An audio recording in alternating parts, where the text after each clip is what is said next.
அது இல்லாம இது இல்லை, இது இல்லாம அது. இரவு பகல் எப்படி இருக்கும்? அதே மாதிரி இன்ப துன்பங்கள் வந்து இணைந்துதான் இருக்கு. தனியாட்டு ஒரு பொருளும் இல்லை. லைட் அண்ட் சவுண்ட், ஒலி ஒளி இணைந்துதான் இருக்கு. ஒலி மட்டும் இல்லை, ஒளி மட்டும் இல்லை. அதே மாதிரி இந்த உலகத்துல சர்வமும் இரண்டாதான் இருக்கு. இந்த இரண்டும் ஒன்றின நிலைதான் அந்த பரமாத்மா. ஆத்மா பரமாத்மான்னு ரெண்டாதான் இருக்கு. இந்த ரெண்டா இருக்கிற வரைக்கும் இதெல்லாம் இருக்கு. ஆன்மா பரமாத்மாங்கிற நிலையில இப்ப ரெண்டா இருக்கும். இதுதான் துவைதம்னு சொல்றது, ரெண்டான நிலை. இது என்னைக்கு ஒரே நிலை அத்வைத நிலை பரமாத்மா நிலைன்னு நம்ம உயர்கிறோமோ, ஆன்மா நிலை இல்லாது பரமாத்மா நிலைக்கு நம்ம வாரோமோ, அன்னைக்கு இது ஒண்ணு கிடையாது. பகல் இரவு துன்பம் ஒண்ணு கிடையாது. இப்ப நம்ம எங்க இருக்கிறோம்? இந்த பூமிக்குள்ளதான் இருக்கோம். பூமியில இருக்கிறதுனாலதான் நமக்கு இரவு பகல். ஸ்பேஸுக்கு வந்துட்டீங்க, அப்ப இரவு பகல் உண்டுமா? புரியுது இல்லவா? அப்படி புரியுதா? இப்ப நீங்க வந்து இந்த பூமியில தானே இருக்கிறீங்க. பூமியினுடைய சுழற்சியினால தானே தன்னுடைய இந்த மூவ்மெண்ட் நம்ம பார்க்கிறோம். சூரியன் வந்து சுத்துதா? பூமி தான் சுத்துது, சூரியன் நிலையா தான் இருக்குது.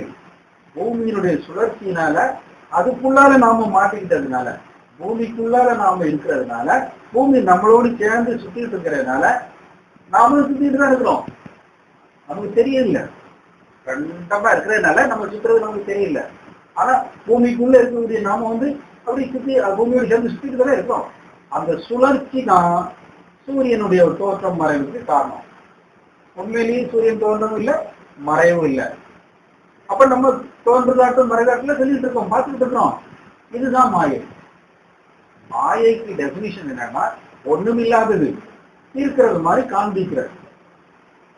அது எதுல இருக்கிற வரைக்கும்? பூமியில இருக்கிற வரைக்கும். ஸ்பேஸுக்கு வந்துட்டீங்க, பூமி அது பாட்டி சுத்திட்டு இருக்கோம். பூமியையும் நம்ம பார்க்கலாம், சூரியன் நிலையா இருக்கும், அதையும் பார்க்கலாம். நமக்கும் ஒண்ணும் இல்லை. இதுக்கு உள்ளால இருக்கிற வரைக்கும் தானே நமக்கு இந்த சுழற்சியினால தானே பேதம் வருது. இந்த கட்டில இருந்து வெளிப்பட்டுட்டோம்னா ஒரு துன்பமும்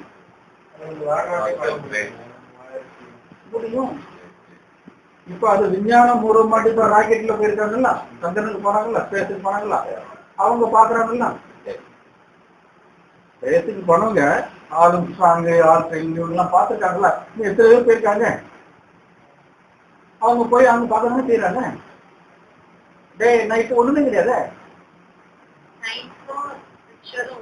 சயின்ஸ் வந்து எல்கேஜி, ஸ்பிரிச்சுவல் வந்து ரிசர்ச். ஒரு நாள் எல்கேஜி மேல வராது, அது எல்கேஜி பாடம். சயின்ஸ் வந்து ஒன்னாம் கிளாஸ் பாடம். அது வந்து ஆரம்ப நிலை, நேரம் மேல ஸ்டேஜ் தான். இன்னைக்கு இந்த இவ்வளவு விஞ்ஞான கருவிகளை வச்சுதானே இதெல்லாம் கண்டுபிடிச்சிருக்காங்க. இதை நம்ம பாக்குறோம். இன்னைக்கு விஞ்ஞானத்துல பார்த்ததுனால கேட்டதுனால நீங்களும் ஒத்துக்கிட்டு கேட்டா அதுல ஒண்ணும் கிடையாதுன்னு சொல்லியிருப்பீங்க. கொஞ்ச நாள் வரைக்கும் அப்படின்னு சொல்லிட்டு இருந்தாங்க. பூமி ஒருத்தன் தட்டை இருந்தான், ஒருத்தன் உருண்டேன்னா ஒருத்தருமே அதை அக்செப்ட் பண்ணல. கொஞ்சம் பேர் அது சரியுமா, கொஞ்சம் வரையும் சரியுமா அப்படி சொன்னவனு அடிச்சே கொண்டு போட்டான் கொஞ்ச காலத்துக்கு முன்னாடி. இவன்லாம் சாத்தானுக்கு ஆளு, பூமி இப்படி சொல்லிடணும் அப்படி சொல்லி வேண்டியது. இன்னைக்கு விஞ்ஞான பூர்வமாட்டு நம்ம ஸ்பேஸ்ல, ராக்கெட்ல, டிவில இதெல்லாம் பார்த்து தெரிஞ்சுக்கிறதுனால ஆமா அப்படிங்கிறத ஒத்துக்கிட்டோம். இது தெரியாம இன்னைக்கு ஒரு பட்டிக்காட்டுல ஒரு குக்கிராமத்துல போய் ஒரு கிளவிட்டு சொல்லுங்க பூமி உருண்டேன்னா எடுத்துக்கிட்டு வராங்க. நம்ம ஸ்பேஸுக்கு போனது டிவியில பார்த்துட்டு போட்டோ புகைப்படம் இதெல்லாம் பார்த்தனால நம்மளும் ஒத்துக்கிட்டோம். இல்லாட்டி நம்மளும் அப்படிதான் இருப்போம், என்னவோ அப்படின்னு சொல்லுவோம். அப்ப இந்த காலத்துல இவ்வளவு கருவிகள் இவ்வளவும் பார்த்ததுனால உணர்கிறோம். இதெல்லாம் புறத்தில் உள்ள தோற்றங்கள். அந்த காலத்துல இந்த கருவிகள் ஒண்ணுமே இல்லாத நிலையில நம்முடைய மெஞ்ஞானிகள் வந்து இதெல்லாம் எப்படி கண்டுபிடிச்சாங்க? அகஸ்தியர், வள்ளலாறு, சித்தர்கள் இவங்க எல்லாரும் இதெல்லாம் எப்படி சொன்னாங்க, எப்படி அறிஞ்சாங்க? அவங்க என்ன ராக்கெட் கண்டுபிடிச்சாங்க? அப்போ அவங்களுக்கு ஒரு சக்தி இருந்திருக்கலவா, இதெல்லாம் அறியக்கூடிய ஒரு ஆற்றல் இருந்திருக்கலவா? பூமி, கோள்கள், இந்த தன்மைகள்லாம் எப்படி, இந்த பிரபஞ்சம் எப்படி இருக்குது, வாழ்க்கைன்னு என்னது, ஆன்மா நம்ம எப்படி பிறந்திருக்கிறோம், எப்படி வாழ்ந்திருக்கிறோம், எப்படி வாழணும், இதெல்லாம் எப்படி கண்டுபிடிச்சாங்க? அந்த நிலைதான் ஆன்மீக நிலை. புறக்கருவிகளை வச்சு சோதித்து அறியக்கூடிய விஷயம் இல்லை ஆன்மீகம். கடவுள் அப்படின்னு சொன்னா கடை உள்ளேன்னு தானே அர்த்தம். அதனால தானே கடவுளுங்கிற பேர். உள்ள கடந்து போனாதான் கடவுளை பற்றி அறிய முடியும். உள் கடை அதான் கடவுள்னு. அப்ப உள்ள கடந்து போகணும். எங்கன்னா தனக்குள்ளேயே அந்த நிலைக்கு போனாதான் நமக்குள்ள நான் யாரு ஆன்மாங்கிறத உணர முடியும். முதல்ல ஆன்மாவை தான் உணரணும். அது உணர்ந்தாதான் பரமான்மா எப்படிங்கிறத பார்க்க முடியும். சமையல் பண்றோம், அரிசியை போட்டு வேக வச்சாச்சு, அது வெந்துட்டான்னு எப்படி பார்க்கிறோம்? அவங்கள தீங்கில கொட்டி பார்க்க வச்சுக்கிறோம். ஒரு பானை சோற்றுக்கு ஒரு சோறு பரம். அதே மாதிரி பரமாத்மாங்கிறது அந்த பறந்து விரிந்த எங்கும் நிறைந்த இறை பரம்பொருள். அதனுடைய ஒரு அணு பிரமாணமான அம்சம் தான் இந்த ஜீவாத்மா. இந்த ஜீவாத்மாவை நீங்க பக்குவம் பதம் பார்த்துட்டீங்கன்னா பரமாத்மாவை உணர்ந்துக்கலாம். இப்ப லேப்ல ஒரு பொருள் டெஸ்ட் பண்ணணும். இப்ப கடல்ல தான் டெஸ்ட் பண்ணணும்னு வைங்க. எப்படி டெஸ்ட் பண்ணுவீங்க? கடல் தண்ணீர் அவ்வளவு கொண்டு வந்தா பார்த்துங்க. ஒரு டிராப் அதனுடைய சாம்பிள் பகுதியில் பிளட் டெஸ்ட் பண்றோம். ஒரு ஆளுக்கு பிளட் டெஸ்ட் பண்ணோம். கம்ப்ளீட்டா பாலியில் உள்ள ரத்தத்தெல்லாம் எடுத்து டெஸ்ட் பண்ணுவோம். ஒரு டிராப் வரும்லவா? சோதனைக்குங்கிறது அவ்வளவுதான் வேண்டியது. அப்போ ஒரு சாம்பிள், அந்த சாம்பிளை வச்சு இது இன்ன தன்மை இப்படிப்பட்ட. அதே மாதிரி அந்த பரமாத்மாவுடைய ஒரு சாம்பிள் தான் இந்த ஆத்மா. இந்த ஆத்மாவை நீங்க டெஸ்ட் பண்ணிட்டீங்க, பார்த்துட்டீங்க, உணர்ந்தீங்கன்னா பரமாத்மா தானே. இப்போ ஒரு ஆளுக்கு ஒரு ப்ரெஷர் இருக்கு, சுகர் இருக்கு, என்ன இருக்கு, ரத்தத்துல என்ன மாதிரி இருக்குங்கிறது, பாடி என்ன இருக்குங்கிறத அந்த ஒரு டிராப் பிளட் வச்சு சொல்லிடலாம்ல. அதே மாதிரி இந்த ஆத்மா ஒரு அணுப்பிரமாணமான இந்த ஆத்மாவை நீங்க பலன் பார்த்தீங்கன்னா இறைவன் எப்படிப்பட்டவருங்கிறத தெரிஞ்சுக்கலாம். நீங்க அந்த பயணத்துல ஆரம்பிச்சாலே போறோம் இறைவன் உணர்வு. முழுமையடையணும் வரைக்கும் இல்ல, ஆரம்பிச்சா போறோம் எல்லாத்தையும் உணர்ந்துடலாம். அதுக்கு குரு அருள் புரிவார். அதுதான் அவருடைய வேலை. இறைவன் யார் அப்படின்னா இந்த துன்பங்களுக்கு எல்லாம் காரணம் என்ன அப்படின்னா நாம இப்ப சுத்திக்கிட்டு இருக்கிறோம், பூமிக்குள்ள மாட்டிக்கிட்டு இருக்கிறோம், சுத்திக்கிட்டு இருக்கோம். இன்னும் சுருக்கமா போனா நாமெல்லாம் யாருன்னா கிணத்து தவளை. இப்போ ஒரு கிணத்துக்குள்ள தவளை இருக்கு. அந்த தவளை என்ன நினைச்சிருக்குமா? இதுதான் உலகம்னு நினைச்சிட்டு இருக்கோம். அது என்னைக்கு அந்த கிணத்தை விட்டு வெளியே வருதோ அப்பதான் இந்த உலகத்தை பார்த்துக்கிட்டு ஏப்பா இது எவ்வளவு பெரிய உலகம் அப்படின்னு அப்பதான் அதுக்கு புரியும். அதே மாதிரி இந்த பூமிக்குள்ள இருக்கக்கூடிய நாம், நம்முடைய எண்ண உணர்வு அலைகள் இந்த பூமிக்குள்ளால இருக்கு வைப்போம். தவத்தின் மூலம் இதெல்லாம் இந்த பிரபஞ்சத்தை அடையக்கூடிய நேரத்துல உணரக்கூடிய நிலையில தான் இது எல்லாத்துக்கும் விடை கிடைக்கும். அவரவர் செய்த பாவமும் புண்ணியமும் அவரவருக்கு கிடைக்கும். அதுதான் இன்பமும் துன்பம். இதுக்கு யாரும் விதிவிலக்கு இல்லை. யாரும் யாருக்கும் ரெக்கமெண்ட் பண்ணி எதையும் மாற்ற முடியாது. அப்படி மாற்றேன்னு ஒருத்தங்கன்னா போயிட்டு இருக்காங்க இருக்கும். ஏன்னா இது இறைவன் வகுத்த நீதி. நம்முடைய புராணங்கள்லயும் பாருங்க, சிவபெருமானே கூட சனி பிடிக்கானா? புராணத்துல இருக்குல்லவா? ஆண்டவன் அவரை எப்படி சனி பிடிச்சான்? அப்ப அந்த சனி நம்மளை பிடிக்காம விடுவானா? கதைக்கு போக முடியாது. அதாவது இறைவன் வகுத்த நியதி அவரவர் வினை அவரவருக்கு. அப்ப அதுக்கு யாருமே விதிவிலக்கு இல்லைங்கிறத நமக்கு காட்டுறதுக்கு தான் அந்த புராணம். சிவனா இருந்தாலும் வினை பயன் இப்படி ஒரு தன்மை இருந்தா உண்டு நடக்கும்ங்கிறது. அப்ப நம்ம எல்லாம் ஏமாத்திரம் அது நடந்தா நடக்கட்டு. நம்ம ஆண்டவான்னு பிடிச்சிட்டோம்னா அந்த வினை பயன்ல இருந்து தப்பலாம். தலைக்கு வரக்கூடியது தலைப்பாழடி போகும். வரும் துன்பம் இப்படி போகும். தலைக்கு வர வேண்டியது தலைப்பாழடி போகும். பெருசாக வர வேண்டிய துன்பம் சிம்பிளா போகும். பெருசாதான் வரும். நம்முடைய தவம் ஆற்றல் அதை மைண்ட் பண்ணாத ஒரு மனோநிலையும் அதுக்கு தகுந்த மாதிரி உடல் பக்குவத்தை நம்ம கொடுத்தோம். வினை வரதான் செய்யும், ஆக்ட் பண்ணதான் செய்யும். எந்த பாதிப்பும் வராம நம்முடைய மனோநிலை உடல்நிலை மாறும். தவத்தில் அது கிடைக்கும். இதை கொடுக்க வேண்டியதுதான் குருவுடைய வேலை. குரு என்ன பண்றாருன்னா எந்த வினையும் வராம நம்மளை காப்பாத்துறாங்க. ஏன்? வினை கழிஞ்சாதானே முக்தி. வினை இல்லாத ஒரு தன்மை வந்தாதான் பேரின்ப நிலை கிடைக்கும். அப்ப வினை அகலணும்னா, முக்தி கிடைக்கணும்னா தவம் செய்வதுதான் ஒரே வழி. அதுக்கு துணை நிற்பவர் தான் குரு. இப்ப நீங்க பிறந்ததுல இருந்து உங்களை பாலூட்டி வளர்த்து சீராட்டி படிக்க வச்சு ஒரு எங்கேயோ பிறந்த ஒரு ஆளை பிடிச்சி உங்க கையில கொடுக்கறது யாரு? உங்க அப்பா அம்மா தானே. எப்படி ஒரு தாய் தந்தைக்கு தன்னுடைய பெற்ற பிள்ளையை படித்து வளர்த்து ஆளாக்கி ஒரு பொறுப்பு, அதாவது ஒரு நிலை வரைக்கும் கொண்டு வந்து கடை சேர்க்கிறதுங்க. அப்ப என்ன பண்றாங்க கடைசியாடு? கல்யாணத்துல என்ன பண்ணி விட்டுறாங்க? எனக்கும் உனக்கு சம்பந்தம் கிடையாது, நீயாச்சு போர்ஷனாச்சு. கை கழுவி விட்டுறாங்கல்ல உங்க அப்பா அம்மா. எல்லாரும் கன்னியா தானம் பண்ணி கொடுக்குறாங்கல்ல கல்யாணத்துல. அதெல்லாம் முக்கியமான விஷயம். ஒரு மனிதனுடைய வாழ்க்கையில கல்யாணத்துல பேரண்ட்ஸ் கை கழுவி விடுறாங்க. கன்னியாதானம் பண்ணி கொடுக்குறோம்ல, இவன் தான் உன் வாழ்க்கையில எல்லாமே அப்படின்னு சொல்லிட்டு ஒப்படைச்சிடுறாங்க. பேரண்ட்ஸ் டியூட்டி அதோட ஓவர். அப்புறம் கல்யாணம் கணவன், புல்லானாலும் புருஷன் தான். அப்புறம் இவங்க பேரண்ட்ஸ் ஆயிடுறாங்க, இவங்க அப்பா அம்மா ஆயிடுறாங்க, இவங்களுக்கு ஒரு ஃபேமிலி வந்துட்டு அடுத்த வளர்ச்சி, பரிணாம வளர்ச்சி அப்படி போயிட்டே இருக்கு. இந்த நிலையில நம்முடைய குழந்தை பருவம் முடிஞ்சுது. அடுத்த நிலை, அடுத்த இல்லறத்துக்கு வந்துட்டோம். இல்லறத்துக்கு வந்தாச்சுன்னா அதுல நம்ம பிறகுற குழந்தைகள் அதையும் அதே மாதிரி வளர்ச்சி ஆகி சந்தோஷம். அடுத்த நிலை எடுத்தாச்சு, வளர்ந்தாச்சு, கல்யாணம் பண்ணியாச்சு. இது ஒரு டர்ன். அடுத்த டர்ன்ல நம்மளும் கல்யாணம் பண்ணி பிள்ளை குழந்தை வச்சுட்டு அவங்களும் வளர்த்துட்டாங்க. அடுத்த நிலை அதுதான் இந்த ஆன்மீகம். அதாவது அந்த காலத்துல நம்முடைய முன்னோர்கள் நம்ம வாழ்க்கையை பல நிலையில பெற்றிருக்காங்க. குழந்தை பருவம், இல்லறம், அப்புறம் வானப்பிரஸ்தம், சன்னியாசம்னு வச்சிருக்காங்க. இந்த சன்னியாச நிலை தான் கடைசியில யாரா இருந்தாலும் எக்கார்வாய் வாழ்க்கையில தன்னுடைய கடமையை முடிச்சாச்சுன்னா அப்புறம் இறைவன் நிலைக்கு போயிடுவாங்க. அதுக்காக தவம் செய்யறதுக்கோ இது பண்றதுக்கோ போயிடுறாங்க. இது சாதாரண இல்லற தர்மம்.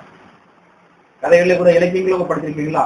ஒரு சில அரசர்கள் குறிப்பிட்ட ஸ்டேஜ் தன்னுடைய பிள்ளைக்கு மூடி சொல்லிட்டு அவங்க தவம் செய்ய காட்டுக்கு போறாங்க, அரசு பொருட்களை ஒப்படைச்சிட்டு போயிடுறாங்க. படிச்சிருக்கோம் எல்லாம். இதே இது இல்லறத்துலயும் அவங்க ஒரு குறிப்பிட்ட வயசுக்கு கூட எல்லாரும் நான் காசிக்கு போறேன், அந்த காலத்துல காசிக்கு போறேன், அப்படி தீர்க்காலத்துல போறேன்னு சொல்லி போயிடுறாங்க. இந்த காலத்துலதான் இப்பவும் பேரம் பேத்தின்னு சொல்லி பிராணம் இருக்கிறாங்க. மாமியார் மருமக சண்டைக்கு முதல் காரணமே இதுதான். பிள்ளைகளை கல்யாணம் பண்ணி கொடுத்தீங்களா, முடிச்சீங்களா? அவங்க மனசுல எப்படி இருந்துருமா?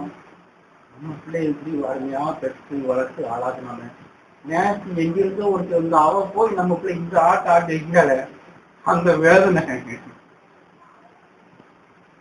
இது சராசரி தாய் உள்ளத்துக்கு வரக்கூடிய ஒரு வேதனை. அதுலதான் என் பிள்ளைய போட்டு இந்த பாடுபடுத்துறேன்னு சொல்லி மருமகன் மேல சண்டை வருது, கோபம் வருது. அவங்க கடமையை முடித்த கேள்வி அவங்க கிருஷ்ணா ராமான்னு காசிக்கு போயிடணும், பிரச்சனை இருக்காது. அப்படி போக தொலைல அந்த நிலை, அந்த இடத்தை கொஞ்சம் உணர்ந்து பாருங்க. அந்த நிலையில அதாவது எல்லாருடைய மதிப்பு, எல்லாருடைய உணர்வுகளுக்கும் நம்ம மதிப்பு கொடுக்கணுங்கிறது தான். அதை பார்த்துட்டீங்கன்னா நாம பெர்ஃபெக்ட் ஆயிடலாம். எல்லாரையும் மதிக்க தெரியணும். நம்ம மனைவியை மதிக்க தெரியணும், நம்ம பிள்ளைங்களை மதிக்க தெரியணும், அப்பா அம்மாவை, அன்பு சகோதரர்கள், அவங்க ஒவ்வொருத்தரையும் அவங்கவங்க நிலையில பார்த்துட்டோம்னா எந்த பிரச்சனையும் வராது. தாய்க்கும் தாரத்துக்கு என்ன பிரச்சனை வரும்னா அந்த அவங்கள பங்கு கூடத்துல பிரச்சனை வந்துடும்.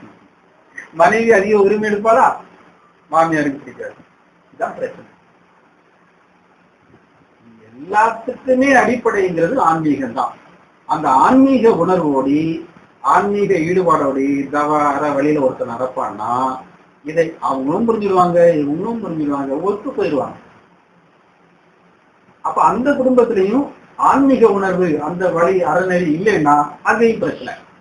அதுல ஆன்மீக உணர்வோடு இந்த மாதிரி பக்தி கர்மம் அப்படி இருந்தீங்கன்னா அவங்க மாமியார் உணர்வு சேர்ந்தே எல்லா வேலையும் பண்ணிடுவாங்க, பிரச்சனை இருக்க.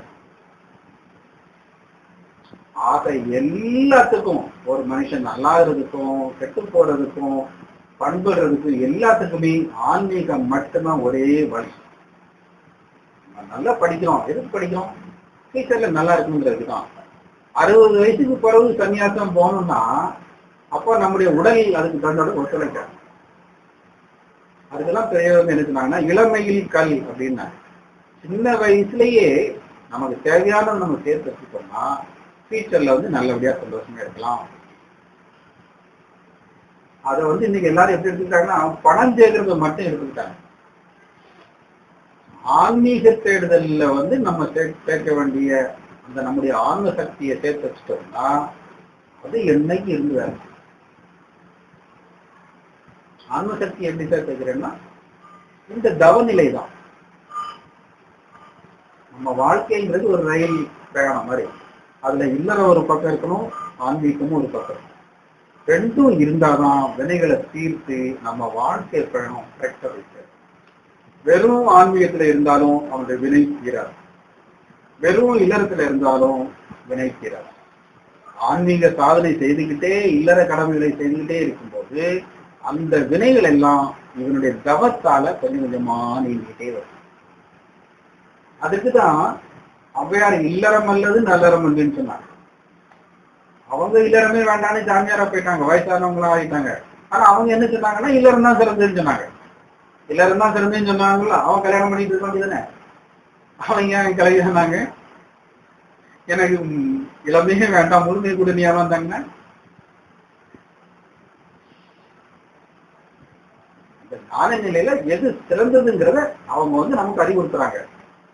இல்லறத்துல இருந்து இந்த தவம் செய்து இந்த நிலையில மாற்ற முடியுங்கிறத அந்த நிலையிலிருந்தும் சொல்றாங்கன்னா அப்ப அது எவ்வளவு உயர்ந்த நிலை அப்படிங்கறத நமக்கு காட்டுறதுதான்.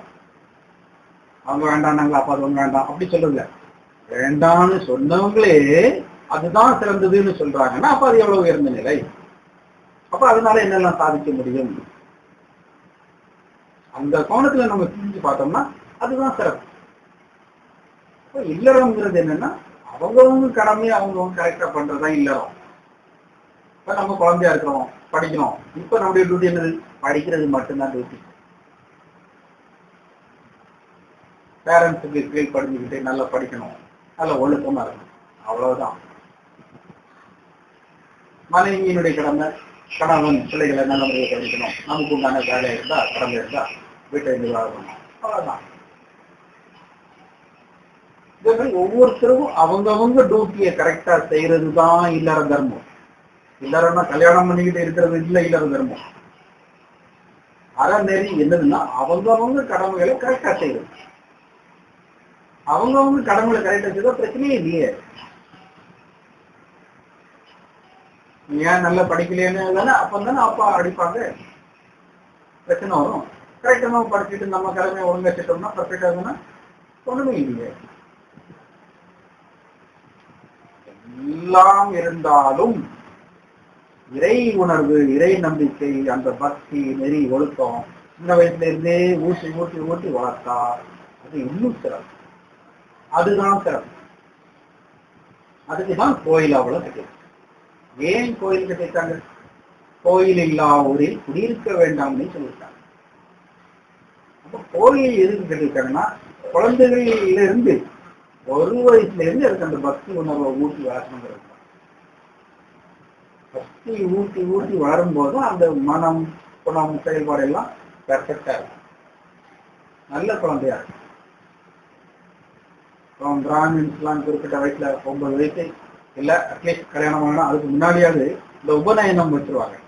சாதாரணமா 6 வயசுல 9 வயசுக்குள்ள முடிக்கணுங்கிறது அந்த கன்னி பாலா பாரவத்திலேயே உபநயனம் பண்ணணும்னு அவங்களுடைய சாஸ்திரம் பண்ணி வச்சிருவாங்க. எதுக்கு அதை பண்றாங்கன்னா காயத்ரி மந்திரத்தை உபதேசம் பண்ணி டெய்லி காலையில் எழுப்பி விட்டுருவாங்க. 4 மணிக்கு எழுந்திரிச்சு குடிச்சு மந்திர உபதேசம் பாராயணம் பண்ணிட்டுவாங்க, ஜபிக்குவாங்க. அப்ப அந்த மந்திரத்தை சொல்லி சொல்லி மரணமாகி வரும்போது அவங்க ஓரளவுக்கு பக்கமா இருக்கும். அப்ப அந்த குழந்தை பருவத்திலேயே காலையில 4 மணிக்கு எழுப்பி விட்டு தண்ணீர்ல குளிக்க விட்டு கடவுளை கும்பிடு நானே அப்படின்னு சொல்லி ஒரு பயிற்சியை ஊட்டுறாங்க. அது எல்லா இடத்துலயும் அவனுக்கு பிரயோஜனப்படும். காலையில 7 எழுந்திரிச்சு இருந்து படிக்கிறதுக்கு பிரயோஜனப்படும். காலையில சூரிய உதயத்தினால எந்திரிச்சு இருந்து குளிச்சு எடுத்துருந்தீங்கன்னா உடல் ஆரோக்கியமா இருக்கும், எல்லாம் அதுல சரியாயிடும். அப்படி அந்த மாதிரி பக்தி மூலமா ஆரோக்கியத்தை ஒழுக்கத்தை எல்லாத்தையும் கற்பிச்சாங்க. கோயிலுக்கு போகணும், கோயிலுக்கு போனா குளிச்சு எடுத்து சுத்தபத்தமா போகணும், சாமி கும்பிடணும், சாமி கும்பிடுறதே ஒரு சுத்தம், இப்படி போ இப்படி போ இப்படி போ. இல்லை வலம் வரணும் அப்படின்னு சொல்லுவாங்க. இடம் வரணும்னு சொல்லுவாங்களே எங்கேயாவது. ஏன் வலம் வரணும்னுக்காங்க? பூமி எப்படி சுத்துது, அந்த அந்த போக்குல அந்த சைடுல அந்த மாதிரி நீரும் போயிக்கோ, நடந்துக்கோ. அந்த தண்ணீர் வந்து இப்படியே சுத்திட்டு இருக்கீங்க. அந்த போக்கிலேயே நீங்களும் போயிட்டீங்கன்னா ஒரு பிரச்சனையும் இருக்காது.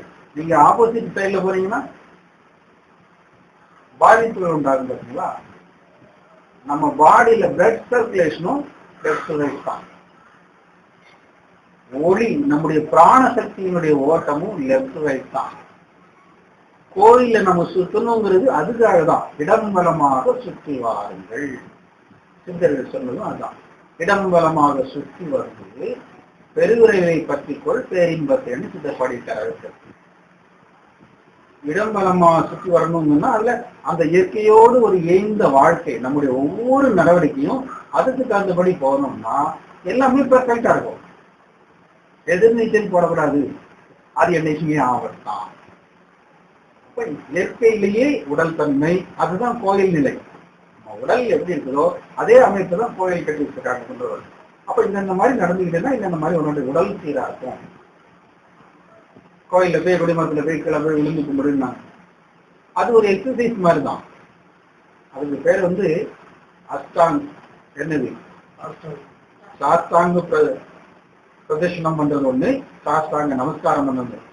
சாஸ்தாங்கம், சாஸ்தாங்கம்னா நம்முடைய பெண்களுக்கும் ஆண்களுக்கும் வித்தியாசம் இருக்கு. பெண்கள் வந்து புரிஞ்சு முட்டி போட்டு இருந்து கும்பிடுறாங்க. ஆண்கள் வந்து உடல் முழுவதும் தரையில விழுந்து கும்பிடுறது. 8 அங்கங்களும் உடல்ல தரையில படுற மாதிரி பட்டு கும்பிடணுங்கிறது.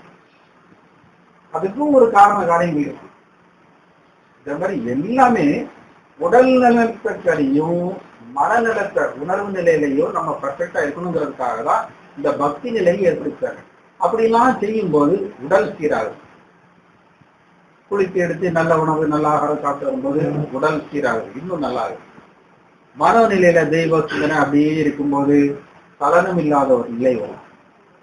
உடலும் உடலும் ஒரே அளவுல பண்பட்டு வரும்போது இந்த தவநிலைக்கு அடுத்தால் வரும்போது இன்னும் சிறந்த நிலை. அதுவும் சின்ன வயசுலயே அந்த காலத்துல ஏற்படுத்திட்டாங்க. குருகுலத்துக்கு போய் இந்த மாதிரி தியானம் பண்ணது உபதேசம் பண்ணலாம் சொல்லி கொடுத்தாங்க. இப்ப அப்படி இல்லாம போயிடும். அதை ஏற்படுத்திட்டோம்னா தவம் செய்ய ஆரம்பிச்சீங்கன்னா உள்நிலையில அகநிலையில ஆன்ம நிலையில வந்து நமக்கு விழிப்புணர்வு ஏற்பட்டுச்சுன்னா இன்னும் இன்னும் இன்னும் இன்னும் சிறப்பா அது வரணும். அப்படிங்கிறத நம்ம குழந்தைகள்ல இருந்தே, அதாவது அந்த ஒரு மெச்சூரிட்டி டைம், ஒரு 15 வயசு 16 வயசுக்கு பிறகு அதை சொல்லிக் கொடுத்து அந்த பயிற்சியில ஈடுபட்டு அதை ஒரு தவம் தியானம் எக்ஸசைஸ் மாதிரி பண்ணிட்டு இருந்தீங்கன்னா உடல் உறுதி பெறும். ஆன்ம நிலையில வினைகள் கொஞ்சம் கொஞ்சமாக உள்ள இருந்து தவம் செய்து வரும்போது உள்ள ஞான கனல் அக்னியினால இந்த ஞானாகினியிலேயே நம்முடைய வினைகள் வந்து தீர்ந்துட்டு, வினைகள் தீரணும், அதனால துன்பங்கள் வராம இருக்கணும்னா அது இல்லாமல் ஆகணும். அது இல்லாமல் ஆகணும்னா தவம் செய்து நம்முடைய ஞான கனல் தவத்தின் மூலம் எழக்கூடிய அந்த ஞானாகினியை பெருக்கணும். இப்ப இருக்குது காணாது. இப்ப வந்து ஒரு சின்ன அணு அளவு தான் இருக்கு. இதை கொஞ்சம் கூட தவம் செய்து கொஞ்சம் கொஞ்சமா அதை பெருசாக்கும் போது இந்த ஞான கனல்ல தான் நம்முடைய வினையாக்கிய அவ்வளவும் வந்து இல்லாமலாம். இதை வந்து வேற யாராவது செய்ய முடியுமா? இப்ப வெளியில ஏதாவது ஒரு பொருள் தான் எடுத்து பார்த்துக்கலாம், இன்னொருத்தர் ஹெல்ப் பண்ணிக்கலாம். நமக்குள்ளேயே இருக்கக்கூடிய நம்முடைய உயிர் நிலையில பிராண நிலையில ஆன்ம நிலையில வினையாக இருக்கக்கூடிய ஒரு சூட்சும சக்திய இன்னொரு ஆள் எப்படி மாற்ற முடியும்? இறைவனும் செய்ய மாட்டான். ஏன்? நம்ம குழந்தை இருக்கு, நம்ம குழந்தைய வந்து பிறந்த குழந்தைய நம்மளே எல்லா இடத்துலையும் தூக்கிட்டு நடந்துட்டே இருந்தா என்ன ஆகும்? அது கீழே போடுறோம்ல இருக்கு, அது தவறணும், அது நடக்கணுங்கிறது தாண்டிதானே. அது அது தவழ்ந்து நடக்கிறதுக்கு மேல எத்தனை வாட்டி கிளவும் அடிபடும். யாராவது வேண்டான்னு சொல்லுவாங்களா? போட்டுருமே சில, அது தவளட்டும் நடை பயிலட்டும், அது நடை பயிலதுக்கு முன்னாடி எத்தனை வாட்டி கிளவலும். அதே மாதிரிதான் நாம வந்து இப்ப தவழணும், பிறக்கணும், பிறக்கிறது தான் தீட்சை. அப்புறம் நீங்க இப்படி தவம் தான், நீங்க தவள ஆரம்பிக்கணும், நடக்க ஆரம்பிக்கணும். அப்போ நீங்க கீழே விடாம உங்களை காப்பாத்துறது குரு. எப்படி தாய் பிள்ளைய கண்ணு கருத்துமா பார்த்துக்கிடுவாங்களோ, அதே மாதிரி ஞான சாதனை நம்ம புரிய ஆரம்பிச்சிட்டோம்னா, பிறந்து தவள ஆரம்பிச்சா குரு கண்ணு கருத்துமா பார்த்துக்கிடுவாரு. நாம தான் தவளணும், நாம தான் நடக்கணும், நடை பழகணும். அப்பதான் நம்ம நடக்க முடியும். எப்பவுமே தாய் இடுப்பிலே தூக்கி வச்சுட்டே இருந்தா இந்த குழந்தை எப்படி நடக்கும்? நான் பிள்ளை கிளைய விட மாட்டேன், அது விழுந்துரும் சொல்லிட்டு வச்சுட்டே இருக்க முடியுமா? எல்லாரும் பரிசோதனைக்கு உட்பட்டு தான் ஆகணும். அதுக்கு யாருமே விதிவிலக்கு கிடையாது. எல்லாரும் செய்துதான் ஆகணும். அதேதான் இங்க நிலையில தவத்துல அவங்க கொண்டு வந்த எத்தனையோ ஜென்மங்கள்ல செய்த பாவ புண்ணிய வினைகள், அது எவ்வளவு என்னன்னு கணக்கு தெரியாது. செய்திருக்கிறோங்கிறதுனாலதான் இப்ப பிறந்திருக்கோங்கிறது உண்மை. நம்ம பிறந்திருக்கிறது உண்மையானதுனால அப்ப செய்திருக்கோங்கிறது உண்மை. அப்ப அந்த வினை இருக்குது, அளவு தெரியாது, இருக்குது. அது எதுவாக இருந்தாலும் இருக்கட்டும், நம்ம தவம் செய்வோம் போவோம். அதுக்கு வழி இதுதான் அப்படின்னு அது செய்ய வேண்டியதுதான். மற்ற விஷயங்களை போல இது கஷ்டமான விஷயமே இல்லை, ரொம்ப லகுவான ஒரு விஷயம். எதுக்கு? நாம நல்லா இருக்கிறதுக்கு, நம்ம சார்ந்தவங்களும் நல்லா இருக்கிறதுக்கு நாம தவம் செய்யறோம். நம்ம சக்தியை நம்ம பெருக்கிறோம், அவ்வளவுதான். சாதாரணமா யோகாசனங்கள் ஒரு சில எக்ஸசைஸ் செய்தாலே நமக்கு ஒரு உடலுக்கு ஒரு தெம்பு கிடைக்கும், சக்தி கிடைக்கும். அதே மாதிரி இன்னும் தவம் செய்து நம்முடைய ஞான ஒளி அக்னி கிடைக்கும் போது இன்னும் நல்ல ஆற்றல் கிடைக்கும், இன்னும் நல்லா இருக்கலாம், இன்னும் நல்லது செய்யலாம், 4 பேருக்கு நல்லது சொல்லலாம். நான் பேசுறது, சொல்றது, செய்யறது எல்லாமே நான் படிச்சது, இது பண்றதுலாம் குறைவு. தவம் செய்து கிடைக்கிறது, பேசுறதுதான் அதிகம். பிறந்த பேச்சு வந்துகிட்டே இருக்கும், பேசிட்டே இருக்கலாம், சொல்லிக்கிட்டே இருக்கலாம். எத்தனை மணிக்கு வேணாலும், எத்தனை நாள் வேணாலும் பேசலாம், எவ்வளவு சப்ஜெக்ட் வேணாலும் பேசலாம். தவத்தினால வரக்கூடிய விஷயம், கிடைக்கக்கூடிய விஷயம்.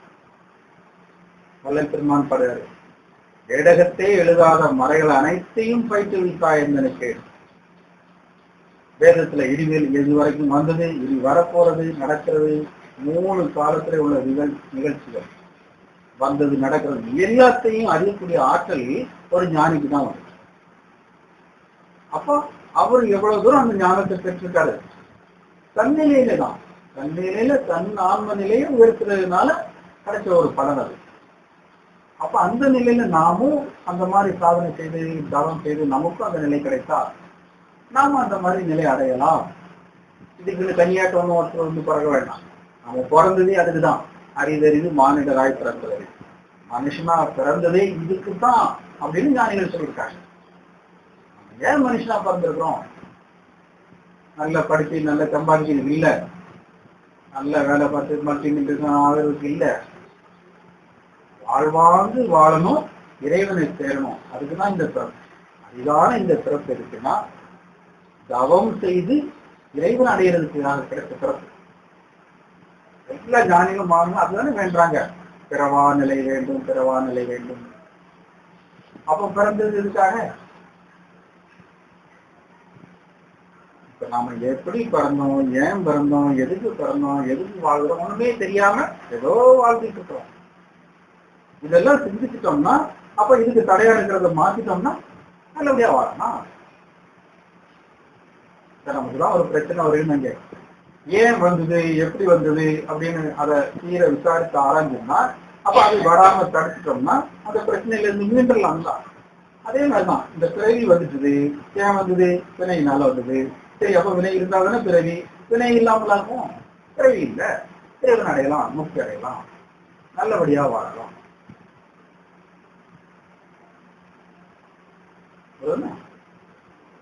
நல்லா படிச்சு நல்ல எக்ஸாம் எழுதினாதானே நல்ல மார்க் கிடைக்கும். ஒரு வாத்தியார் பாடம் நடத்துவாரு, 40 ஸ்டூடெண்ட் இருப்பாங்க. ஒரு வாத்தியார் தான் 40 ஸ்டூடெண்ட், ஒருத்தன் 50 மார்க் வாங்குவான், ஒருத்தன் 100 மார்க் வாங்குவான், ஒருத்தன் 70 வாங்குவான், ஒருத்தன் 50 வாங்குவான். ஏன் அப்படி? அவங்க முயற்சி, அவங்களுடைய எஃபர்ட். நீங்க எப்படி அதுக்காக பாடுபட்டு ஹோம்ஒர்க் பண்ணி நல்ல முறையில் எக்ஸாம் எழுதுறீங்களோ அதுக்கு தகுந்த மார்க். உங்களுடைய உழைப்புக்குத்தான் கூலி. இப்போ வாத்தியார் சொன்னதுக்கு இல்லை. நீங்க எப்படி உழைக்கிறீங்களோ அதுக்கு தகுந்த மார்க் ஸ்கோர் பண்ணலாம். வாத்தியார் மேல குறையே தரக்கூடாது. அதே மாதிரிதான் நமக்கு ஏன் கஷ்டம், நமக்கு ஏன் துன்பம், நம்ம செய்த பாவமோ புண்ணியமோ, எந்த பிறவில செய்தோமோ என்ன செய்தோமோ அது ஒண்ணு நமக்கு தெரியாது. தெரிஞ்சுக்க வேண்டாம். அதை பத்தி நம்ம ஆராய்ச்சி பண்ணி தெரியக்கூடிய அளவுக்கு நமக்கு இப்ப அறிவு இல்லை. எதுவா இருக்கட்டும் தானே சீக்கிரம் அதை பத்தி ஏன் ஆலோசிச்சு தானே எப்படி ஏன் அந்த ஆராய்ச்சி இடத்துக்கு வேண்டாதது ஒதுக்குவோம் இல்லாமல் அதுக்கு என்ன செய்யணும் அதை மட்டும் செய்தாப்போம். எப்படி ஏன் ஆராய்ச்சி வேண்டாம் வந்துட்டுது, அதை தீக்கிறதுக்கு என்ன வழி அதை மட்டும் செய்தா போதும். அதை தீக்கிறதுக்கு ஒரே வழி தவம் தான். தவம் செய்வாருக்கு அவன் ஒரு நாளும் இல்லை, ஒரு துன்பமும் வராது.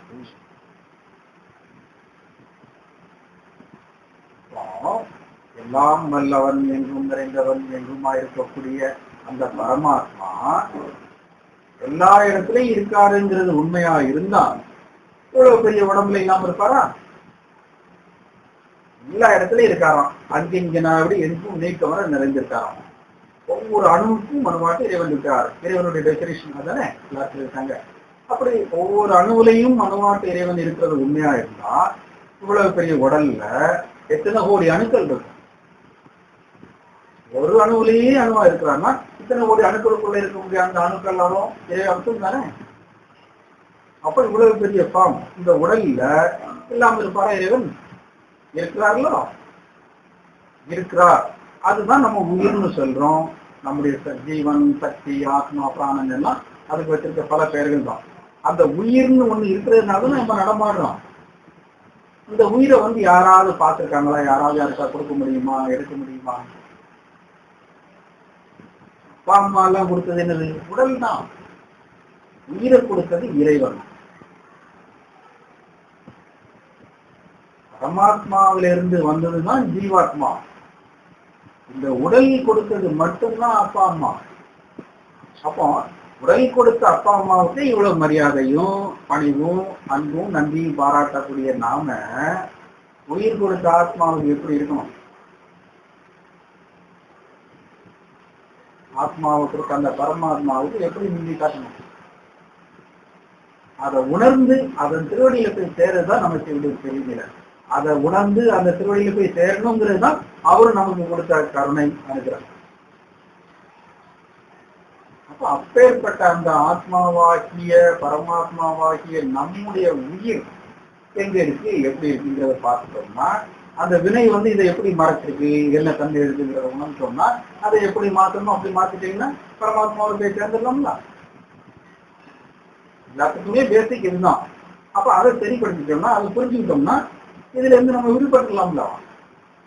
எப்படி இருக்கு எப்படிங்கிறது வேண்டாம், அப்படி வந்துங்கிறதும் வேண்டாம்.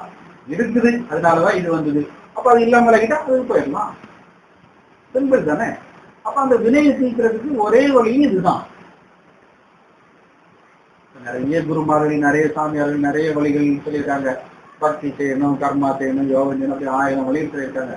இதெல்லாம் எப்படி வருதுன்னு ஆய்ந்த நிலைக்கு 1ஆம் கிளாஸ்ல இருந்தே படிச்சுட்டே அப்படி கடைசியில ரிசர்ச் பிஹெச்டி பண்றது மாதிரி அனலைஸ் பண்றது மாதிரி.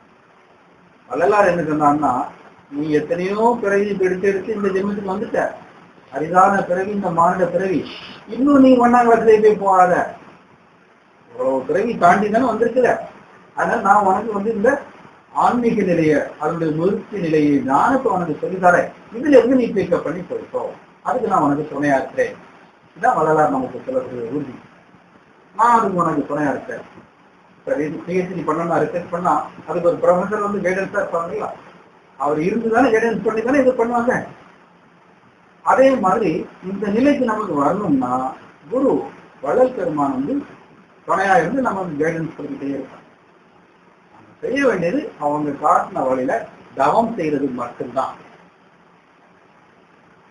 அப்ப நம்முடைய ஆன்மாவாக்கிய அந்த உயிர் எங்க இருக்குது, எப்படி இருக்குங்கிறது தெரிஞ்சு அந்த சக்தியை எப்படி பெருக்கணுமோ, அதுக்கு நாம எப்படி கவனம் செய்யணுமோ, இது மட்டும்தான் நம்ம பார்க்கணும்.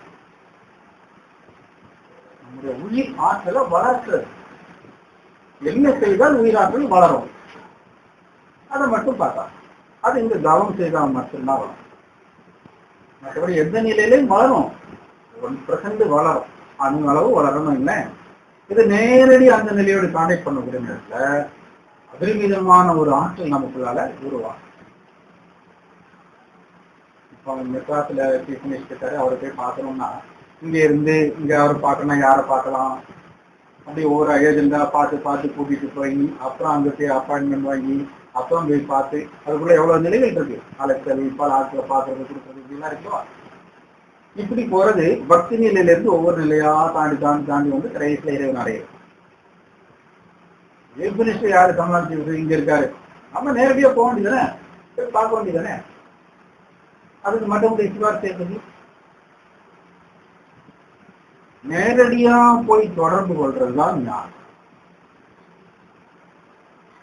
அப்படி இறைவனை பரமாத்மாவை இந்த ஆத்மாவை நேரடியா தொடர்பு கொள்வதற்கு சூட்சும நிலையிலிருந்து வள்ளலார் உதவி செய்வார். அவர் வலிந்து வந்து உதவி பண்ணுவார். அதான் ஒவ்வொரு ஞானிகளுடைய இயல்பும். எல்லா ஞானிகளும் எல்லா ஆத்மாக்களும் மேலான நிலை அடையணுங்கிறதுக்காக தான் உபதேசம் பண்றாங்க, ஆசீர்வாதம் பண்றாங்க, அனுகிரகம் பண்றாங்க. நம்ம இந்த நிலையில ஆசைப்பட்டாலே போதும் வள்ளல் பெருமாளை இறைவனை பரமாத்மாவை நேரடியா தொடர்பு கொள்றதுதான் இந்த ஞானம்.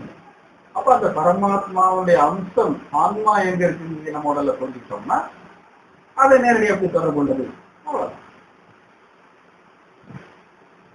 உங்க உயிர் ஆன்மா பிராணம் எங்க இருக்கு உங்ககிட்ட? இதை சொன்னா கேட்டீங்களா? எங்க இருக்குது சொல்லுங்க.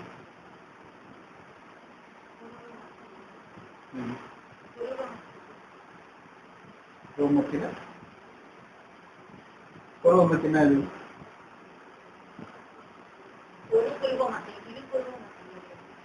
சரி சொல்லுங்க.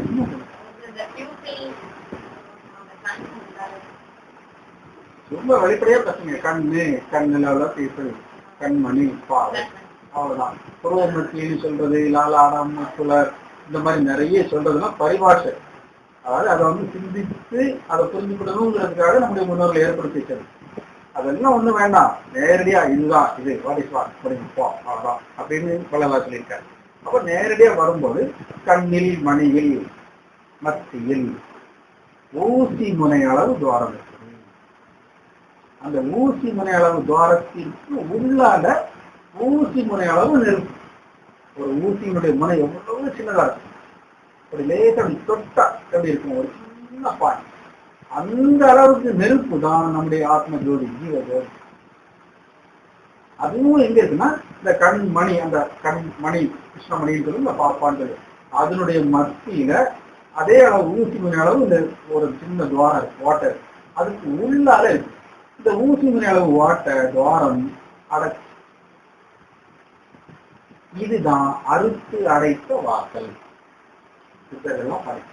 அறுத்தடைத்த வாசல் அப்படின்னு சொல்றது நம்ம கர்ப்பத்துல தாயினுடைய கருவுல இருக்கும்போது இந்த வாசல் திறந்திருக்கும். அந்த திறக்கிற அந்த நிலை வரும்போது அந்த வாசல் அடையும். இதுதான் அந்த அடைத்த வாசல். இப்ப நம்ம கர்ப்பத்தில் இருக்கும்போது அந்த ஞானம் எல்லாருக்குமே இருக்கும். அதுக்கு பேர் கர்ப்பமாயை மட்டும்தான் உண்டு. பிறந்து வந்தீங்கன்னா எல்லா வினை மாயம் இருக்கு. அது இந்த வாசல் அடுத்த இந்த வாசல் இந்த அடுத்தது என்னதுன்னா நம்ம சேர்ந்த இதுவரைக்கும் எத்தனையோ பிரிவுகளை செய்த அவ்வளவு வினையினுடைய ஒரு தொகுதி, அதை ஒரு சின்ன ஒரு மெல்லிய ஒரு தவு மாதிரி அதை அடைச்சு ஊசி முறை அளவு இருக்குன்னா அது எவ்வளவு பெருசா இருக்கும், ரொம்ப சின்னதா இருக்கும். அதையும் மறைச்சிக்கிட்டு இன்னும் மென்மையான ஒரு சின்ன ஒரு ஜவு இருக்குன்னா இப்ப இந்த செலபன் பேப்பர் மாதிரி கிளாஸ் பேப்பர், இதை விடையும் ரொம்ப மென்மையான பேப்பர் இருக்குங்களா? அப்ப அதை விட மென்மையான ஒரு இது இருக்கு. கண்ணால நேரடியா பார்த்தா தெரியாத அளவுக்கு அவ்வளவு மென்மையானது. அப்படி ஒரு மறைப்பு இருக்குது. அந்த ஒரு சூட்சும நிலையில் இருக்கக்கூடிய அந்த ஒரு மறைப்பு தான் நம்முடைய வினை. அதுதான் திரையாக இருக்கு. அந்த திரை விலகினாதான் உள்ள ஜோதியை நாம தரிசிக்கிறோம். அதான் வடலூர்ல ஜோதி தரிசனம். அது எந்த தன்மையில இருக்குன்னா 7 திரை மாறி 7 நிலைகள்ல அந்த மாய திரைகள் இருக்குது. நம்ம தவம் செய்ய செய்ய அந்த ஒளி பிரகாசிக்க ஒவ்வொரு திரையாக விலகும். முடிவில் அந்த ஆத்ம ஜோதியை தரிசிக்கலாம். அதுக்குதான் வடலூர்ல ஜோதி தரிசனம். அந்த ஜோதி தரிசனம் எப்போ பார்க்கணும் தெரியுமா? காலையில மட்டும்தான் பார்க்கணும். வடலூர்ல வள்ளலார் கட்டி வச்சிருக்கிற ஜோதி தரிசனம் எப்போ பார்க்கணும்னா அதிகாலையில முதல் ஜோதி தரிசனம் தான். அது எங்க பார்க்கணும்னா சத்தியஞான சபைக்கு உள்ள போய் பார்க்க கூடாது, வெளியில இருந்து பார்க்கணும். வெளியில இருந்து பாத்தீங்கன்னா தான் பெருவழி, வடலூர் பெருவழின்னு வள்ளலார் சொல்லியிருக்காரு. அங்க வந்து கட்டிடங்கள் கட்டி அதை மறைக்க கூடாது. அது பெரிய வெளியாதான் விட்டு வச்சுக்கணும், ஓப்பன் கிரவுண்டா தான் இருக்கணும். ஏன் ஓப்பன் கிரவுண்டா இருக்கணும்னா அதனுடைய வெளியில வந்து நீங்க பாத்தீங்கன்னா சத்தியஞான சபைக்கு நேரம் முன்னால வெளியே வந்தீங்கன்னா இந்த சைடு வந்து சூரியன் உதயமாகும் கிழக்கு, மேற்க வந்து சந்திரன் மறையக்கூடிய நிலையிலும், நடுவுல வந்து அக்னி ஜோதி கிடைக்கும். சூரிய சந்திர அக்னி முச்சுடரும் ஒன்றாய் முடிந்ததோ ஜோதி பாருங்க. 3 சுடரையும் நம்ம பார்க்கணும்னா வெளியில இருந்தாதான் பார்க்க முடியும். உடலுக்குள்ள இருந்தா பார்க்க முடியாது, வெளியே வந்தாலும் பார்க்க முடியுங்கிறது சத்தியஞானத்துக்குள்ள இருந்தா பார்க்க முடியாது, வெளியே வந்து பாருன்னு சொன்னாங்க. அதுவும் தத்துவம் தான். சபைக்குள்ள போயிடுச்சுன்னா உடலுக்குள்ள போயிடுச்சுன்னா பார்க்க முடியாது, வெளியே வா, அப்பதான் உனக்கு எல்லாத்தையும் பார்க்கலாம். சூரியனை பார்க்கணும், சந்திரனை பார்க்கணும், உள்ளால அக்னியை பார்க்கணும். நம்முடைய வலது கண் தான் சூரியன், இடது கண் தான் சந்திரன். உள்ளுக்குள்ளால இருக்கக்கூடிய இந்த இடம் அதான் அக்னி, சத்தியஞான சபையில் இருக்கக்கூடிய ஜோதி. அதை மறைக்கிறதுக்கு 7 திரைகள் இருக்கு. இந்த சூரிய சந்திரன் நம்ம பார்த்து அப்படி பார்த்துட்டு இருக்கும்போது இந்த ஒளி பெருகுடைய நேரத்துல இந்த திரைகள் ஒண்ணுன்னா விலகி இந்த ஒளி இங்க வரணும், இந்த ஒளி இங்க வரணும். இந்த 2 ஒளியும் இங்க வந்தாதான் ஜோதி தரிசனம். இங்க இருந்து இந்த திரைகளை விளக்குறதும் இந்த ஜோதி இங்க கொண்டு வர்றதும் தான் நம்ம செய்ய தவம். இந்த இடத்துல உணர்வை ஏற்றினீங்கன்னா, உணர்வு இருந்தா அந்த உணர்வு ஆட்டோமேட்டிக்கா இங்கதான் வரும். கண்ணுல இருந்து இந்த பக்கத்துல ஒண்ணும் போறதுக்கு வாய்ப்பு இல்லையே, அதனுடைய கான்டாக்ட் வந்து இந்த உள்ளதானே இருக்குது. அப்போ அந்த இங்க ஒரு உணர்வு வந்தா வெளியே வரும், உள்ளதானே வரும். இந்த இடத்துல நமக்கு ஒரு அடிபட்டா நமக்கு உணர்வு வந்து உள்ளதானே பிடிக்குது. ஒரு புண்ணோ வெட்டு காயமே ஏற்பட்டா அந்த வலி உணர்வு உள்ளதானே வருது. எங்க தொடர்பு இருந்தோ அந்த இடத்துல வருது. அப்ப இந்த இடத்துலதான் தொடர்பு இருக்கு, இந்த இடத்துலதான் வருது, இங்கதான் வரும், வரணும், வேற வழி கிடையாது. அப்ப இந்த இடத்துல நம்ம மெய் உணர்வை பெற்றோம்னா ஆட்டோமேட்டிக்கா அந்த ஒளி உணர்வு இங்க வந்து சேரும். 2 நிலையிலையும் இங்க வந்து சேரும். இந்த 2ம் வந்து சேர்ந்தாதான், சூரியனும் சந்திரனும் சேர்ந்தாதான் அக்னி. இது நம்ம இங்க இருந்து நம்ம செய்யற இந்த தவம் தான் இந்த நிலைக்கு வந்து சேரும். இதை நீங்க எவ்வளவு தூரம் முயற்சி பண்றீங்களோ அதுக்கு தகுந்தபடி உங்களுக்கு கிடைக்கும். சிலருக்கு இந்த திரை வந்து வினையினுடைய தன்மைக்கு தகுந்தபடி இருக்கும். சிலருக்கு ஹார்டா இருக்கும், சிலருக்கு மென்மையா இருக்கும். சின்ன வயசு பிள்ளைங்கள்லாம் கொஞ்சம் மென்மையா இருக்கும். ஏன்னா அவங்க சின்ன வயசு தானே, அதிக வினைகளுக்கு இருக்க மாட்டாங்க, பழைய வினைகள் மட்டும்தான் இருக்கும். நம்ம வளர வளர வினைகளை சேர்த்துக்கிட்டே தான் இருக்கும். அப்ப நம்ம கொஞ்சம் ஹார்டா இருக்கும். சின்ன வயசுல செய்யறது ஈஸியா இருக்கும். அதான் இளமையில் கல்னா. ஏன் சின்ன வயசுல இதெல்லாம் செய்யணும்னா, சின்ன வயதுல அவன் பிறந்து செய்த கர்மங்கள் வந்து குறைவா இருக்கும். இப்ப சின்ன பிள்ளைகள்லாம் எவ்வளவு தூரம் வினை செய்யிருக்கும், ஒண்ணுமே இருக்காது, அதிகம் இருக்காது. நம்ம தான் நிறைய செய்திருக்கோம். வளர வளர அப்புறம் தான் நிறைய வினைகளை சேர்த்துக்கிட்டே இருக்கும். அது ஒரு பக்கத்துல குப்பை சேர்ந்துக்கிட்டே இருக்கும். நம்மளோட குழந்தைகளுக்கு, வளர்ந்தவங்களோட குழந்தைகள் வந்து குறைவா இருக்கும். அப்ப இளமையிலேயே செய்துட்டோம்னா அந்த பழைய வினைகள் மட்டும்தான் இருக்கும், ஈஸியா கழிச்சிடலாம், சிம்பிளா இருக்கும் வேற. அதனாலதான் இளமையில் கல்வினார். சின்ன வயதிலேயே அந்த மாதிரி தவம் பயிற்சி செய்து வந்தாங்கன்னா ஈஸியா தவத்துல முன்னேற்றம் கிடைக்கும். சத்தங்கத்தோடு இருந்து இந்த மாதிரி அனுபவத்தோடு சேர்ந்து அவங்க அனுபவங்களை பகிர்ந்துக்கிட்டு அடுத்த நிலை மேல்நிலையில உடலையும் மனதையும் எப்படி பண்படுத்தலாம்னு பார்த்து அப்படியே போனோம்னா லைஃப் நல்லா இருக்கும். இந்த அனுபவத்துல இறங்கினாலே போறோம். வளராறு வழி நடத்துவோம், குரு வழி நடத்துவா. நம்முடைய வெளிநிலை தானே நமக்கு தெரியும். பொருளுக்குள்ளால சூட்சும நிலையில நம்ம எப்படி இருக்கோம், என்னென்ன தன்மையில இருக்குன்னு தெரியாது இல்லவா? அப்ப அது தெரிந்த ஒருத்தர் தானே நம்மளுக்கு வழிகாட்ட முடியும். அப்ப அந்த நிலை பெற்ற ஒரு ஞானி மகான் தான் நம்மளை வழிகாட்டுவாரு, நடத்துவார். இங்க வந்து வள்ளல் பெருமான் தான் அதை செய்கிறார். வள்ளல் பெருமான் ஆரம்பித்து வச்சாலும் செய்தாலும் எல்லா ஞானிகள் மகான்களுடைய ஆசீர்வாதம் நமக்கு உண்டு, எல்லாருக்கும் கிடைக்கும், எப்போதும் கிடைக்கும். அதுல வந்து பேதமே கிடையாது. ஞானிகளை பொறுத்த வரைக்கும் நம்ம எல்லாரும் ஒண்ணுதான், வேண்டியவன் வேண்டாதவன் ஒண்ணுமே கிடையாது. யார் ஆத்மாக்கள் அவ்வளவுதான், அவங்களுடைய ஒரே கண்ணோட்டம் அதான். சரி, இந்த ஆத்மா கிடைக்கிறதுக்கு ஒரு வழிகாட்டுதா, சரி நம்ம கொஞ்சம் ஹெல்ப் பண்ணுவோம், அவ்வளவுதான். அவரு இவரு பெரியவர் சின்னவர் அந்த எந்த பாகுபாடும் எந்த ஞானிக்கும் கிடையாது. யாரையாவது ஒருத்தரை போயிட்டு அவரும் எல்லாருடைய உதவியும் கிடையாது. இதுதான். வேற என்ன வேணும், வேற என்ன கேட்கணும்? சரி, அப்ப நம்ம என்ன செய்யணும்? தவம் பண்ணணும், நம்முடைய ஆன்ம சக்தியை பெருக்கணும். அதுக்காக செய்யறதும் தவம். அதுக்கு வேற எந்த பயிற்சியும் வேண்டாம். நமக்கு உள்ளால இருக்கக்கூடிய நம்ம கண் மணியில் இருக்கக்கூடிய அந்த ஒளிய சும்மா இருந்து பெருக்கணும். சும்மா இருந்தாதான் பெருகும். சூட்சமா அதுதான்.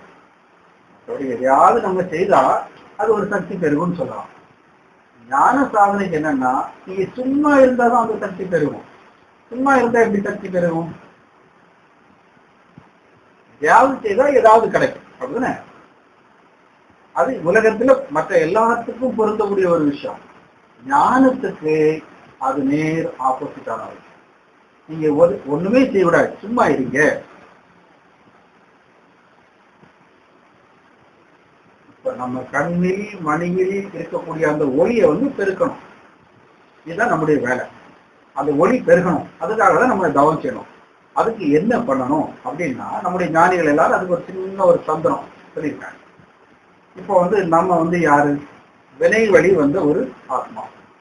வினை வழி வந்த நம்ம ஆத்மா அந்த வினையை எப்படி அறுக்க முடியும்? முடியாத. அவன் பிறந்ததே வினை வழி. வினை வழி தான் வந்து பிறந்திருக்கோம். வினை இருக்கிறதுனால தான் பிறந்திருக்கோம். அப்ப எப்படி நம்ம வந்து வினையை மாற்றுறது? இப்ப நம்ம எதையாவது செய்தா, நல்லது செய்தாலும் சரி, அதுக்கு ஒரு நல்ல வினை வந்துரும்லவா? நல்லது செய்தாலும் சரி, கெட்டது செய்தாலும் சரி, அதுக்கும் ஒரு வினை வருதுதான். அப்போ நம்ம பிறந்துகிட்டு இருக்கிற வினையை தீர்க்கவா, புதுசு புதுசாட்டு வினையை சேர்க்கவா? அப்ப நம்ம இப்ப வாழ்ந்துட்டு இருக்கிற ஒவ்வொரு நாளும் புதுசு புதுசா எவ்வளவு வினைகளை கூட்டிட்டு இருக்கோம். எப்படித்தானே இருக்கோம்.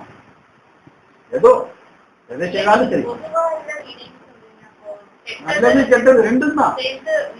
ரெண்டுமே நல்வினை தீவினை. நல்லது செய்தா நல்லது, கெட்டது செய்தா கெட்டது. இன்னைக்கு நல்லதே செய்யறீங்க, நல்வினை சேர்ந்துட்டே இருக்கும். கெட்டதை விடுங்க, நல்ல விஷயங்களை 4 பேருக்கு உபகாரம் பண்ணுங்க, 4 பேரை படிக்க வைங்க, 4 பேருக்கு அன்னதானம் கொடுங்க, என்னென்ன உதவிலாம் உங்களுக்கு எல்லாம் செய்யுங்க, நல்லவனை சேர்ந்துக்கிட்டே இருக்கும்.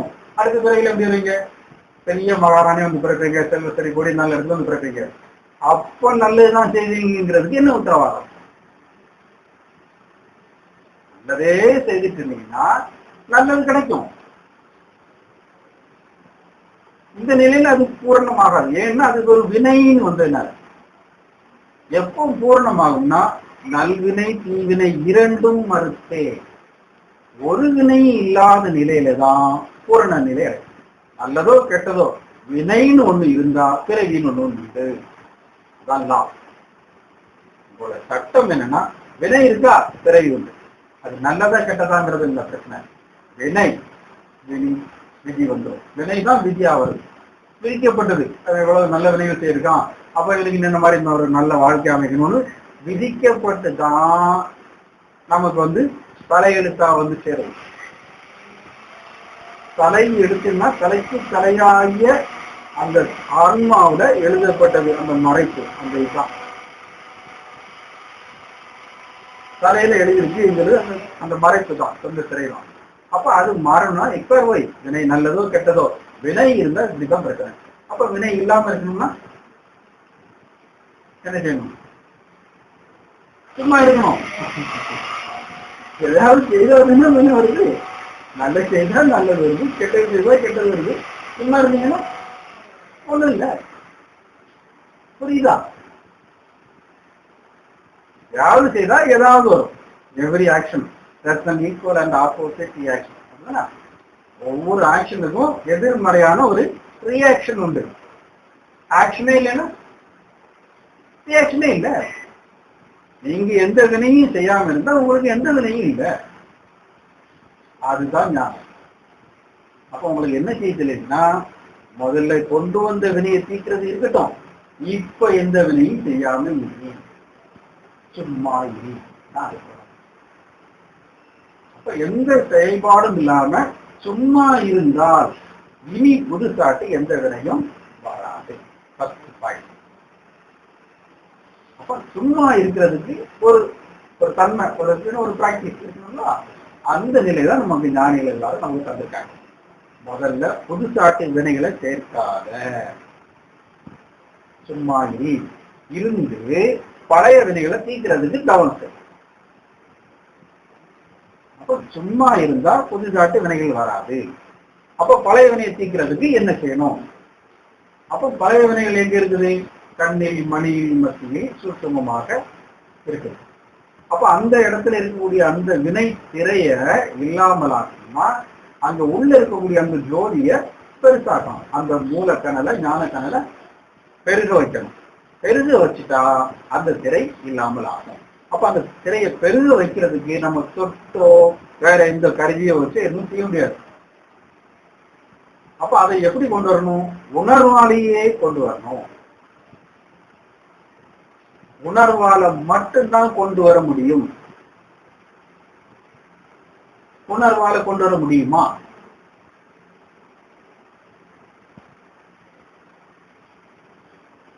உணர்வால ஒளியை பெருக கொண்டு வர முடியுமா?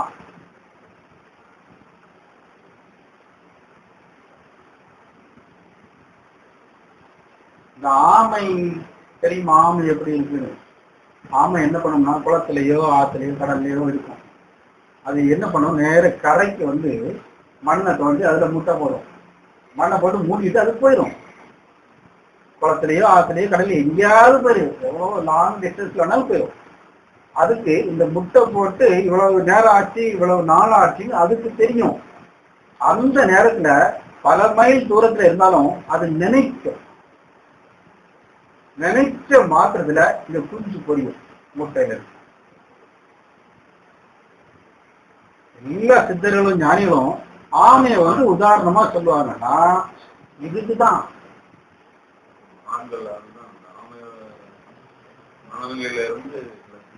உணர்வால் இறைவனை தொடணும் அப்படிங்கிறது அதனுடைய தாற்பயம்.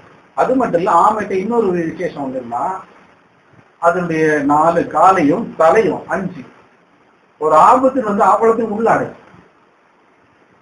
ஒரு சுவாடு கலந்த மாதிரி இருக்கும். அது காலையும் வெளியேறிட்டு தலையும் வெளியேறிட்டதான் ஆமைனே தெரியும். அதுக்கு ஏதாவது ஒரு ஆபத்து வருதுன்னா தலையை உள்ள இழுத்துடும், 4 காலையும் உள்ளுக்கிடும், ஏதோ ஒரு ஓடு கடந்த மாதிரி. அது இறைவனுடைய படைப்பு. அப்போ பொறிவாயில் 5 வைத்தான் பொய்தீர் ஒழுக்க நெறி நின்றார் நீடு வாழ்வார் திருக்குறள்ல எப்படி பொறிவாயில் 5 வைத்தான், ஒருமையில் ஆமை போல் 5 அடக்கல். இந்த ஆமையெல்லாம் உதாரணமா சொல்லிருக்கேன். எப்படின்னா ஒருமையுள் ஆமை போல் 5 அடக்கல். ஆமை எப்படி அந்த ஒரு நிலையில 5ஐயும் அடக்கிக்கிட்டோ அதே மாதிரி நம்ம இந்த மெய்ப்பொருள்ல 5 புலன்களையும் 5 பூதங்களையும் அடக்க தெரியணும். அதாவது எல்லாத்தையும் உள்ள எடுத்துக்கோன்னு. ஆமை எப்படி வெளியே இருந்து உள்ள எடுத்துக்கிட்டதோ அதே மாதிரி உங்களுக்கு 5 புலன்களுடைய நிலையை வெளியே விடாம உள்ள இழுத்துக்கோன்னு அர்த்தம். அதுக்கு பொருள் ஆமை மாதிரி இரி. 5 புலன்களையும் அந்த உணர்வுகளை வெளியே விடாம உள்ள ஏற்றிக்கிட்டீங்கன்னா அடங்கி போயிடும். அப்ப அதே மாதிரி அடக்கிற நிலையில உணர்வு நினைத்தா அந்த இடத்துல புரியக்கூடிய தன்மை வரும். அப்ப அந்த உணர்வுக்கு நினைவுக்கு எவ்வளவு ஆற்றல் இருக்கு, இருக்கா இல்லையா? இது இயற்கையிலேயே உள்ள ஒரு நிலை. இதே நிலை நம்மகிட்டையும் இருக்கு. இப்ப நம்ம கீழே நடந்து போயிட்டே இருக்கோம், இந்த காலில் கல்லு தட்டிட்டு இஞ்சி ரத்தமா வருது, என்ன பண்ணுவோம்? வலிக்குன்னு சுத்தம் பண்ணுவோம். அப்ப வந்து யாராவது விளையாட்ட கூப்பிட்டாலும் அங்க போகணும் கூப்பிட்டாலும் நான் வரல, என்ன கால் அடிப்பட்டு வலிக்குது வேற மாதிரி சொல்லுவோம். அதே நேரத்துல நமக்கு நல்ல ஈடுபாடு உள்ள இன்னொரு நிலையில நம்ம மனசு அதை பார்க்கணும் இதை பார்க்கணும், இந்த வலி தெரியுமா? நம்ம மனம் இன்னொரு இடத்துல இன்னொரு விஷயத்துல லயம் ஆயிடுச்சுன்னா இந்த வேதனை பெரிய விஷயம். அதுதான் இப்ப நம்முடைய கண்ணில் மணியில் ஒளி இருக்குது. அந்த ஒளியை நம்முடைய நினைவால் உணர்வால் அந்த ஒளியை பெருக்கணும். அப்போ இந்த இடத்துல ஒரு வெட்டுப்பட்டு வேதனைங்கிற அந்த வலி உணர்வு வந்தா அந்த இடத்துலயே மனசு லைஃப் நிற்குங்களா, வேற எதுலையும் சிந்தனை வராதுங்களா? அதே மாதிரி கண்ணில் மணியில் ஒளியில் சிறு உணர்வு இருந்தா இந்த இடத்துல இப்படி வலிங்கிற உணர்வு நம்மள அதே இடத்துல நிறுத்திதோ, அதே மாதிரி கண்மணியில ஒரு உணர்வு இருந்தா நம்முடைய மனம் நினைவு அதிலேயே நிற்கும். நிச்சயமா நிக்கலாம். அப்ப அந்த ஒரு உணர்வு இருந்தா அந்த இடத்துல நிற்கும். இப்ப நம்ம சாதாரணமா இப்ப மனசு ஒரு பொருளை நினைச்சுக்கோன்னு சொன்னா ஒரு செகண்ட் நினைக்கும், அடுத்த நிமிஷம் ஓடிடும். இப்ப உங்க பெருவரல நினைச்சுக்கோன்னு சொல்றேன். நினைச்சிடுங்க, எவ்வளவு நேரம் நிற்கி பாருங்க.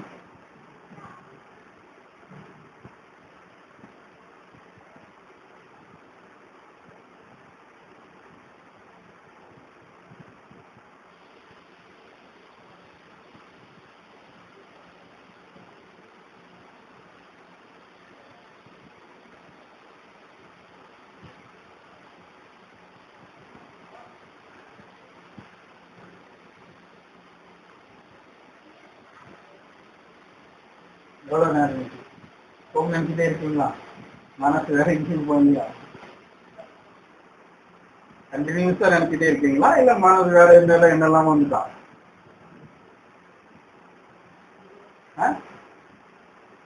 நினைக்க முடியுதா? நீங்க அதை நினைச்சிட்டே இருக்கும்போது கவுண்ட் பண்ண ஆரம்பிச்சிருவீங்க. மனசு வேற எதுவும் வரும், ஏதாவது ஒண்ணு. அதாவது அந்த மனதோடி இன்னொரு செயல்பாடுகள் நம்ம அறியாமலேயே வரும். இதுதான் மாயை. மனதினுடைய இயல்பு என்னன்னா அது ஒரு நிலையில நிற்காது. அதான் அதனுடைய இயல்பு. சதா கழிச்சுக்கிட்டே இருக்குது. அங்க தாவும் இங்க தாவும், குரங்குக்கு ஒப்பிட்டு சொல்லுவாங்க எல்லாரும் மாதிரி. கிளைக்கு கிளை தாவும், மரத்துக்கு மரம் தாவும், அதே மாதிரி மனசு குரங்கு மாதிரி இருப்பாங்க. ஏன்னா அது அப்படி ஒரு நிலைப்படாதுங்கிறதுனால அந்த மனதை தான் நம்ம நிலைப்படுத்துறதுக்கு இந்த நிலை உணர்வுங்கிற ஒரு நிலை. இப்ப அதே பெருவரில் ஒரு அடிபட்டு புண்ணு இருக்குங்களா, எங்க இருக்குமா? அப்ப நம்ம மாற்றணும்னு நினைச்சாலும் மாறாதுங்களா? அந்த வலி வேதனையிலேயே இருக்குங்களா? அப்போ ஒரு உணர்வு இருந்தா மனம் நிற்கும்.